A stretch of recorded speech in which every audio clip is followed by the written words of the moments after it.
Ayollarda gormonal muvozanat buzilganini ko'rsatadigan 4 ta eng ko'p uchraydigan belgi bor. Agar sizda ham ulardan bittasi bo'lsa, videoni oxirigacha ko'ring.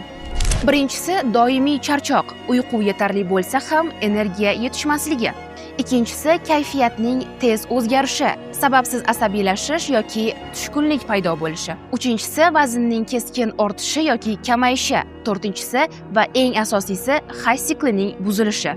Bunday holatlar ko'pincha stress, uyqusizlik, noto'g'ri ovqatlanish va vitamin yetishmovchiligi sababli paydo bo'ladi.